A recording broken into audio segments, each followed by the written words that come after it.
Simple ಆಗಿ ಕಲಿಯೋಣ ಚಾನಲ್ಗೆ ಸ್ವಾಗತ. ನಾನ್ ಸೂಪರ್ ಆಗಿದ್ದೀನಿ, ನೀವು ಕೂಡ ಚೆನ್ನಾಗಿದ್ದೀರಾ ಅಂತ ಭಾವಿಸ್ತಾ ಬನ್ನಿ ಇವತ್ತಿನ ವಿಡಿಯೋ ಶುರು ಮಾಡೋಣ. ಮಕ್ಕಳೇ, ಇವತ್ತು ನಾವು ಕಲಿಯಕ್ಕೆ ಹೊರಟಿರೋ ಸಂಧಿ ಹೆಸರು ಎಂಟ್ ಸಂಧಿ. ಹೌದು, ಎಂಟ್ ಸಂಧಿ ಎಂದರೇನು?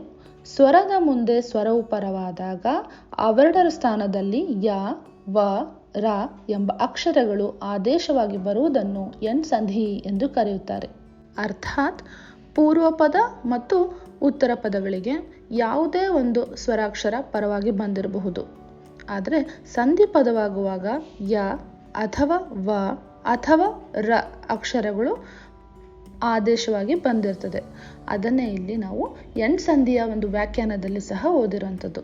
ಬನ್ನಿ ಹಾಗಾದರೆ ಈ ಎಂಟ್ ಸಂಧಿಯನ್ನು ಕೆಲವು ಉದಾಹರಣೆಗಳನ್ನು ಅಭ್ಯಾಸ ಮಾಡುವ ಮೂಲಕ ಇನ್ನೂ ಹೆಚ್ಚಿನದಾಗಿ ಅರ್ಥ ಮಾಡಿಕೊಳ್ಳುವಂಥ ಪ್ರಯತ್ನ ಮಾಡೋಣ. ಅತಿ ಪ್ಲಸ್ ಆಸೆ, ಅತ್ಯಾಸೆ.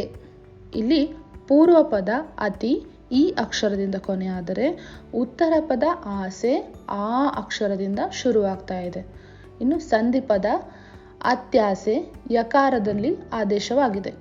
ಮತ್ತೊಂದು ಉದಾಹರಣೆ, ಅತಿ ಪ್ಲಸ್ ಉನ್ನತ, ಅತ್ಯುನ್ನತ. ಪೂರ್ವ ಪದ ಅತಿ ಈ ಅಕ್ಷರದಿಂದ ಕೊನೆಯಾದರೆ ಉತ್ತರ ಪದ ಉನ್ನತ ಉ ಅಕ್ಷರದಿಂದ ಶುರುವಾಗ್ತಿದೆ. ಇವೆರಡರ ಸ್ಥಾನದಲ್ಲಿ ಸಂಧಿ ಪದವಾಗುವಾಗ ಯಕಾರವು ಆದೇಶವಾಗಿ ಅತ್ಯುನ್ನತ ಎನ್ನುವಂತಹ ಪದ ನಮಗೆ ಸಿಕ್ಕಿದೆ. ಇದೇ ರೀತಿಯಾಗಿ ಮತ್ತೊಂದು ಉದಾಹರಣೆ ನೋಡೋದಾದ್ರೆ, ಅತಿ ಪ್ಲಸ್ ಆದರ, ಅತ್ಯಾದರ.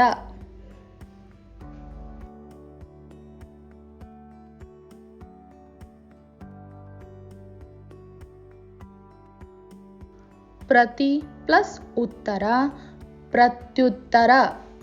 ಪ್ರತಿ ಪ್ಲಸ್ ಅರ್ಥ, ಪ್ರತ್ಯರ್ಥ.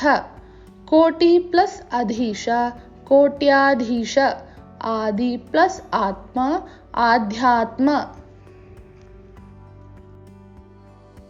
ಗುರು ಪ್ಲಸ್ ಆಜ್ಞೆ, ಗುರ್ವಾಜ್ಞೆ. ಅಣು ಪ್ಲಸ್ ಅಸ್ತ್ರ, ಅಣ್ವಸ್ತ್ರ.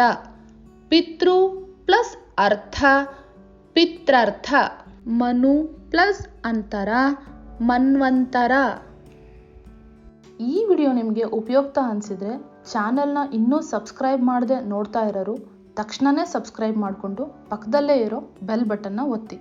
ಆಗ ಮಾತ್ರ ನೀವು ಎಲ್ಲ ವಿಡಿಯೋನ ತಕ್ಷಣ ನೋಡೋಕ್ಕೆ ಸಾಧ್ಯ. ಮುಂದಿನ ವಿಡಿಯೋದಲ್ಲಿ ಸಿಗೋಣವಾ? ನಮಸ್ತೆ.